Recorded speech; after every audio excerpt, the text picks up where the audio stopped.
Hello and welcome to Everybody's a Critic. I'm Scott Eshelman. I'm Pat Casey. We're here to wish everybody the happiest of holidays. Pat has dressed for the occasion. Of course, so while looking at your calendar, you know today is Christmas Eve.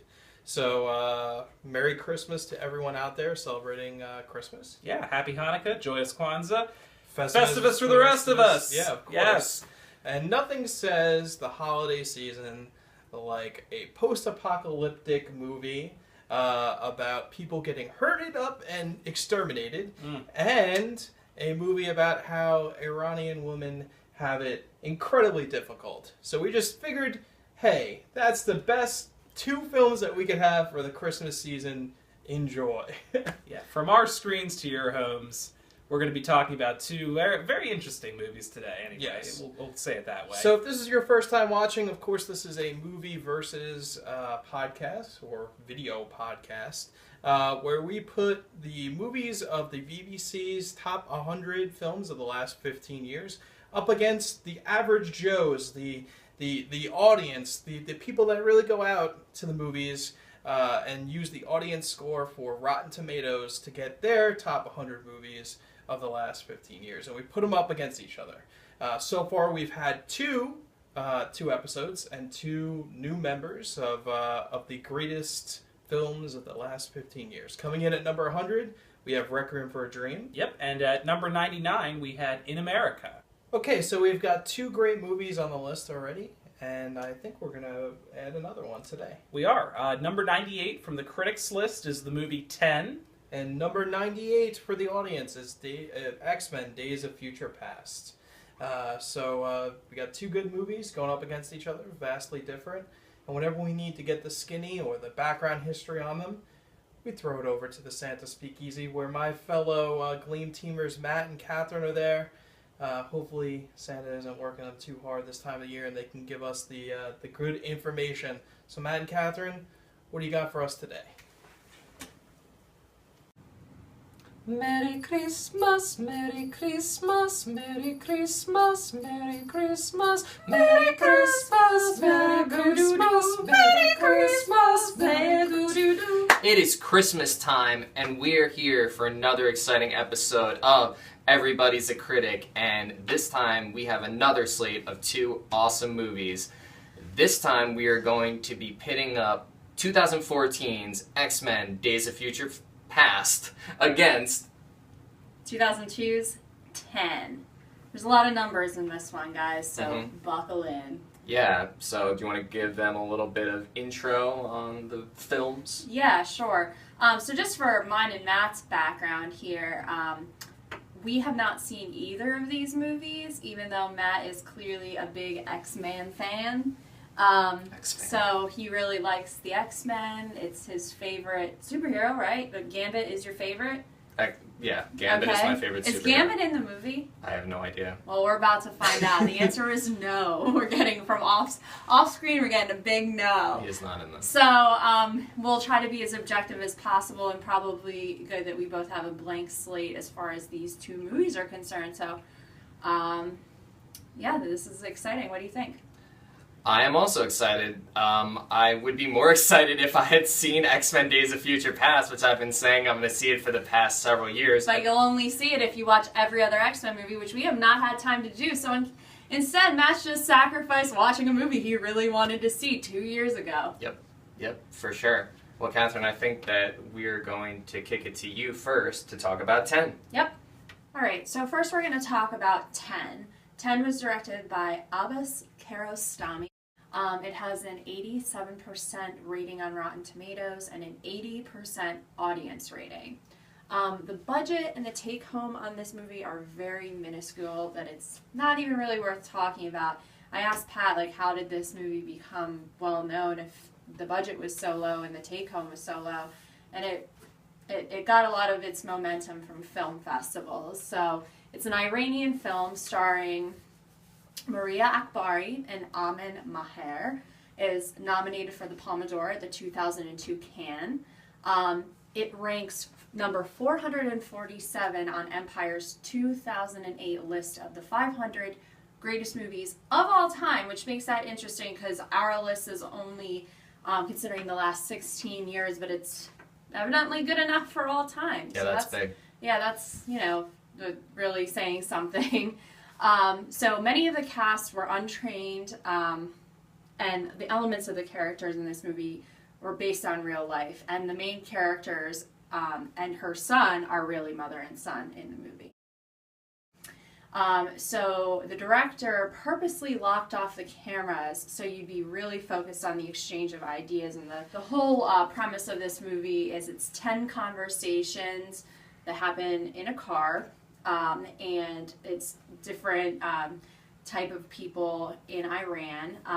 It's mostly women. It focuses on like women's struggles and like women of prayer, and they pick up a prostitute, and so you get a wide variety of viewpoints. And also, interesting note about 2016, the director of this film recently died. So 2016 has been a hard year. For everyone. Yeah, so, all right. This movie sounds really interesting, though. Yes, and it's available to watch on Amazon right now. And I'm going to shoot it back to you, Matt. All right, thanks. Okay, so now we're going to talk about 2014's X-Men Days of Future Past. This film has a Rotten Tomatoes score of 91% and an audience aggregate score of 91% as well. This movie had a budget of $200 million, and the worldwide box office was $747 million, so I think it might have made a little bit more money than 10. What? The director of this movie is Bryan Singer. This is interesting because he's making his return to the X-Men franchise after being absent stemming back to 2003's X-Men 2. Now, Matthew Vaughn, who's the director of First Class, the X-Men movie that preceded this, was set to direct, but he left the project in October 2012 to focus on Kingsman: The Secret Service. Now there's a movie. Also haven't seen it. Oh, that's a great movie. Now, this movie was really well received because you were blending the new cast of the X-Men film, starting with First Class, which includes James McAvoy, Michael Fassbender, Jennifer Lawrence, and you were bringing them head-to-head with the old cast, which includes Hugh Jackman, Halle Berry, Patrick Stewart, and Sir Ian McKellen. Oh, it's Sir Patrick Stewart, right? Sorry. Sir. Please, have some respect. Both Sirs. Sir Halle Berry. Nope, she was not knighted. Okay. But some interesting facts about this movie. The Quicksilver Pentagon scene took 7 months to process all of the special effects. Another interesting fact, Hugh Jackman, this is the 7th time he was portraying Wolverine, which sets the record for most times playing the same character in a film series. This was the 6th highest grossing film of 2014. Is that correct? What about Harry Potter? Okay. Yeah, it is. Well, the thing is, he went on. He was also in. Now he's been in Apocalypse, and he was in The Wolverine. So I'm sure it's over 7 at this point. Wow. So yeah, Hugh. Hugh has been the Wolverine. Hugh let the dogs out. Hugh. This movie was nominated for an Oscar for Best Visual Effects, which marks the first time an X-Men movie has been nominated for an Oscar. Now, Catherine did mention that I have never seen the movie. However, I am a huge X-Men nerd, dating back to when I was a kid. This is based on one of the most famous X-Men storylines from the comics, based on Chris Claremont's 1981 storyline called Days of Future Past. It was featured in Uncanny X-Men 141 and 142. The whole concept is it's a dystopian future in which mutants are put into internment camps via a government program involving Sentinels, which are basically these big robots that hunt mutants. Some of the changes to the storyline that they made in the comics, Kitty Pryde goes back in time to basically set things right and change the events so that this dystopian future doesn't happen. Kitty Pryde in the movie is portrayed by Ellen Page. In the movie, they send Wolverine back in time. Of course, Hugh Jackman, Wolverine is the face of the franchise. They probably thought, well, no one knows Kitty Pryde. We're not going to send a new character to be the face of this movie. My cat Here's loves this. Kitty Pryde. Oh, Kitty Pryde! He's yelling for Kitty Pryde over there. So that's basically the long and short of X-Men Days of Future Past. Okay, so again, this is a tough choice for us, having not seen either of the movies. And I'm a huge comic book guy, and I like comic book movies. However, just based on what the content of 10 is and what it represents, it's kind of hard to, it seems like it has a really indelible story and doing something that's really interesting. And it's kind of treading onto newish ground in docudramas, so I kind of am leaning towards 10. Catherine? Okay, I think watchability is also a major part of this, and I'm not saying this to be contrary, but out of the two movies, even though I openly do not like X-Men. She's never seen any of the movies. Don't like it. Seems like a boring-ass franchise to me. It's not. Yeah, okay. Put your adamantium skull away. I just think that watchability, the X-Men movie seems more fun. It seems more action-packed. You know, you don't need a big star in a movie to make it watchable, but it definitely doesn't hurt that you've got, you know, Hugh Jackman, who's obviously a character that is truly loved. Yeah. To be asked to be back. I mean, how many Spider-Mans have we had in the last 16 years? It's true. So X-Men's the sexier pick. I mean, that's what it comes down to. And you would sexy, exy. Yes, you're terrible. Yep. But yeah, so I mean, I could see people rewatching X-Men. 10, unless you're the most serious of, you know, if you're an actual film critic or just this is one of your favorite movies, I don't see very many people going back and rewatching 10. So yeah, I think that should be taken into consideration. Again, I'm wavering, I'm waffling, I don't know which one to pick. Catherine? I just have to ask those Iranian women, does it hurt? Oh, come on. Every time. I almost missed that. I know! I can't believe you. I was about to be like, yes. Yes. Life hurts. Yes, it does. So I think I told Pat off camera to be breaking the third wall a little bit. Fourth wall? Third wall.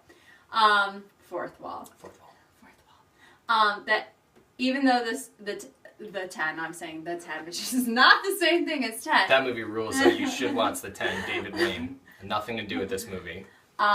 10 is a movie I will never be in the mood to watch. I am never going to want to watch like such a drab movie and like kind of depressing, and like if I'm watching a movie, it's usually to escape from life. I mean, that's the point of entertainment. With the year we've had in 2016, I think we're much more apt to watch I agree. An action romp with the X-Men than a really bleak look at the misfortunes of Iranian women and their culture. But you're just a little bit deeper than most, so that's why you picked 10.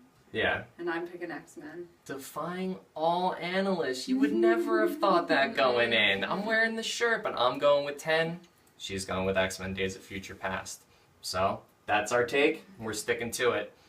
We're going to go back to Scott and Pat with the rest of this wonderful episode.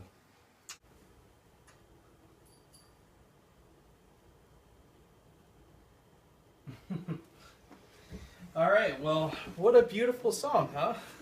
Very enjoyable. Yes, and of course, happy holidays to you guys over there. You're doing great work. I think that we should collect that song, maybe print it out, send it out to people for this holiday season. What do you think? Sounds like a good idea to me. Yeah. A little switch there. I didn't see that coming. Matt chose 10. He was wearing an X-Men shirt. I mean, that threw me right from the start. Yeah, I know. It definitely was a little bit of a fakie, but as I said, yeah, happy Christmas to the both of you. I guess if I was British, I'd say Happy Christmas. Yeah, that's a thing. Yeah, all right. So I guess it's time to get into the main event here. From the start, when we looked at this was kind of an interesting task because you couldn't have two movies that were so diametrically opposed. I mean, basically you have one movie where a person is sitting in the car the entire time. Literally, the entire movie takes place in a car. And the other is a comic book action blockbuster movie. Yeah. And so I guess when you sit down with this, as we get into this right now, what do you think when you're going into something like this where the two movies are completely opposite? What do you think? How do you boil it down? How do you boil it down? Yeah. Well, for me, when I'm looking at a comparison like this, the thing that I'm always going to, and this may not be your take necessarily, but I go to the overall entertainment value of the picture. Do I want to sit there? Do I want to watch it? Am I locked in for however long I'm sitting there? No matter what it could be. So you're saying, like, even if it's two people talking, as long as it's entertaining, Sure. what they're talking about. Okay. So, with that said, now that we have this versus going on, what were your initial thoughts going into this? Well, with the way that I perceive this, I was locked in on X-Men Days of Future Past. That is an entertaining movie. It holds your attention for the entire time. There's a lot of action in it, which is partly why it holds your attention. With 10, I was checking my watch every 5 to 10 minutes. My joke was 10 was the number of times I looked at my watch in the 90-minute picture. Mm-hmm. But what did you think? All right. So, this was tough for me. I'm not going to lie. Because I know that after we saw it, we discussed a little bit about it. And, all right. So, basically, what one is trying to do and what the other one is trying to do are completely different. Okay? So, like I said, you have one movie where someone's just basically in a car the entire time driving around Tehran. And it's all about the message there of what they're talking about, Sure. basically. And it's in a foreign language. And it's with people that aren't really actors. So it's already got like a disadvantage to something that obviously is going to be more watchable, a flashy action movie. So then you break it down to what is more remarkable for me. I think in the last 15 years, I could name maybe at least 6 or 7 comic book movies that are better than X-Men Days of Future Past. So within its own genre, even within its own movie series, I think that there are at least 3 better X-Men films. Now, here's a question for you, though. With the movie 10, and certainly with X-Men Days of Future Past, I feel like we're answering the question with our 2 lists of which movie is more memorable as well. Do you Sure. feel like you're going to remember 10 even 2 years down the road, 5 years? Certainly some people will, people whose lives are, impacted by that. But I think the majority of people would quickly forget 10, whereas they're going to be more inclined to remember Jennifer Lawrence as Mystique. Okay, all right, that's gross. All right, so here's the thing, and that actually kind of plays into what 10 is here. For me, okay, the attempt or what 10 actually completed, what the end result is, by doing a movie about women's rights in Tehran, with basically a whole woman's cast, is a greater achievement than adapting an already made comic book script. Okay, so the achievements between the two, like when you think of X-Men Days of Future Past, you're gonna think of the Quicksilver scene. Mm-hmm. And to me, that's what Days of Future Past has. It has that Quicksilver scene, Which is a fantastic sure, scene. it's a great scene. It's good. The fact that this movie exists, the fact that 10 even exists, I mean, all right. So in Tehran, just to give you like a sense of what's going on there, I did some research on like just like what like women's rights are, and this is like today. So this is, I couldn't find anything really when 10 was out. I couldn't find any news articles there. But as of today, there like 565 women were killed in honor killings, which is basically when like the husband or the male kills the woman, all right, and that's considered an honor killing. So already, that's insane. Okay, right? So you have that. Then you have how Iran is one of the largest countries to jail journalists. And this is certainly a journalistic movie, right? I would say that like journalists who speak out against the power in Iran get thrown in jail. And this movie totally goes against everything that, what their powers are saying. Mm-hmm. Would you agree about that? Yeah, absolutely. Okay. In 2014, I believe 2014, whenever the Happy video came out. Do you remember the Pharrell Williams sure. Happy video? Oh yeah. Okay. 4 men and 3 women were put in jail for doing like a lip sync video to the Happy video. That is insane that this movie, which is all about women's rights, which is all about like what women have to deal with in that country, exists. And part of me thinks that the reason why it's in a car, so to speak, is just because I don't know if you could do the movie out in public. Like, I would think that you wouldn't even be allowed to. So putting it in the car makes it more accessible.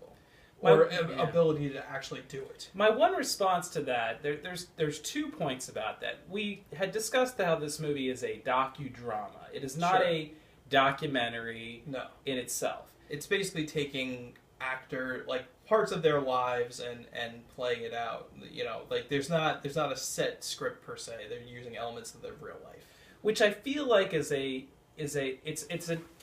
feels like a documentary, but that seems to be like, if it's actually a drama and it's a scripted piece, it really misses the mark in creating a good product. Because you could have a better product than they came out with to convey your message.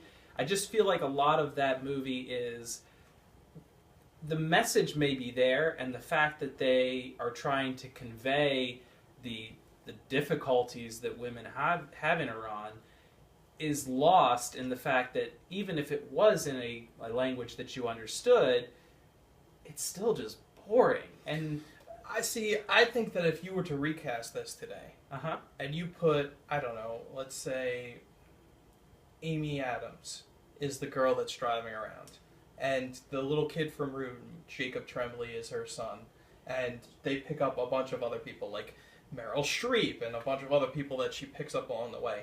And you don't necessarily word for word translate it through, but you get the same sort of idea and the same sort of story. I think that it becomes more watchable. I think that we're just coming at it because, you have to read basically the entire movie, and there's not a lot of other things going on because it's all about their stories. It's all about people talking to one another. So it makes it tough to engage with because it's a different language, it's a different culture. They're expressing things differently, and there's not a lot of like scenic things in the background to go on. Now, I will admit, X-Men: Days of Future Past, incredibly watchable. It's a great movie. Well, I wouldn't say great movie. I think it does have its problems. I think the villain is very, very thin. I think the movie is way too long. I think you could have really cut. It takes a while for it to get going, and I think that if you didn't have that Quicksilver scene, and you didn't have the thing of like Patrick Stewart and James McAvoy, like the old cast coming together, and you could see them together, that this movie would be easily forgotten. I mean, I don't think it really gets talked about much today, and it's fairly new. That's partly true. I keep coming back to the fact that even though it's trying to convey a message, 10 is at its core entertainment and not a documentary, and it fails at entertainment mightily. Sure, but I mean, not all art. Now, here's a good question: does all art have to entertain? Well, for it to be a good movie, does it have to be entertaining? I mean, could it be just a really good piece of art? For me? Well, yeah, go ahead for you. For me, as a member of the overall audience group, I would say yes, it does have to entertain me. That's why I watch movies. Now, I watch documentaries to learn. I watch documentaries to learn about the plight of women in Iran. I don't watch a docudrama to learn about the plight of women in Iran. Mm-hmm. I would have liked if this was actually real women talking real issues, even if it was made plainly clear that this was, unscripted and this was them talking about their real lives. I feel like that would have been a far more powerful message than a movie that's a scripted piece, because I feel like that's more hollow. Yeah, I understand what you're saying. See, I just keep going back to the fact of how incredible this movie even exists is. So, here's the thing, though. The thing that I will agree with you. I think that the movie needs to justify the fact that it's a movie. So, why is this story like a film? You know what I mean? Like, why isn't it a play or a story? And that doesn't necessarily mean that you can't have movies that are just two people talking. Sure. Like My Dinner with Andre or things along that nature. But to me, I think that this movie feels more like it would have worked better as a play. And in order to make the list, I think that it needs to just justify itself as being a film for just a little bit. Just as a hint at it a little bit. And with that, 10 does not pass that test.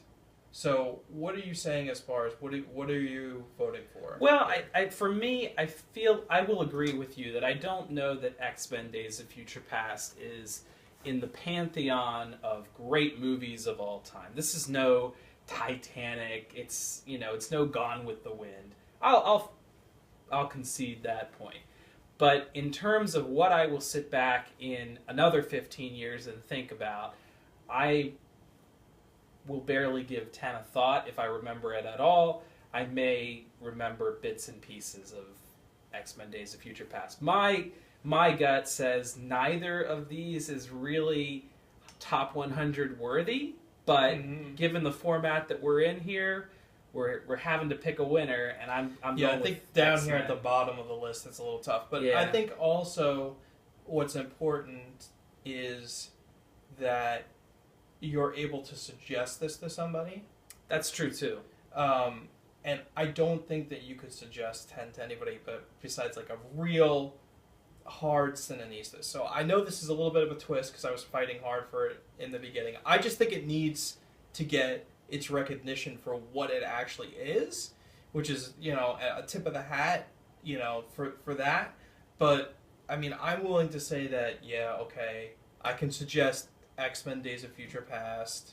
I think you bring up a fair point that 10 would be a movie that you could recommend to a class on modern Middle East studies or something like that. Like if you had a college course that was discussing that. But if you're just recommending, hey, it's Saturday night, you know what you ought to watch? Or just, like, you should watch this. Like, it's okay to have movies that are a little bit, more message than content. Sure, or like it's important to eat your carrots and not just eat ice cream all the time, or else you get sick. So, but when you have like those movies that are a little more esoteric or something, you have the ability to just say, hey, you should take a look at this. You might get something out of it. 10 is so hard to watch that you really can't suggest it to anyone. Here is what I would recommend to 10. I would say rewrite this movie and film it in a place where you're free to do so. See, I think that the fact that it did it where it did it is important to it. Do you think so? Yeah. I just feel like this would be done better if you could have them out of the car and showing their interactions in daily life. I was just posing that as a theory, but I think that it's important. I think it's important. I think that putting it in the car really makes you focus on what they're saying. Now, if it was in and around the car, you'd get a little bit. See, the thing that I don't think that they take advantage of is by locking off the cameras for the two sides, you don't get a lot of scene like participation. You know what I mean? Like you don't have a lot of interaction between the actors. So you can't see them actually working together in a scene. Like you can't, you kind of lose that. So you just get reaction, someone talking, reaction, someone talking, reaction, instead of seeing them act together, which would have been, I think, a better approach for the film.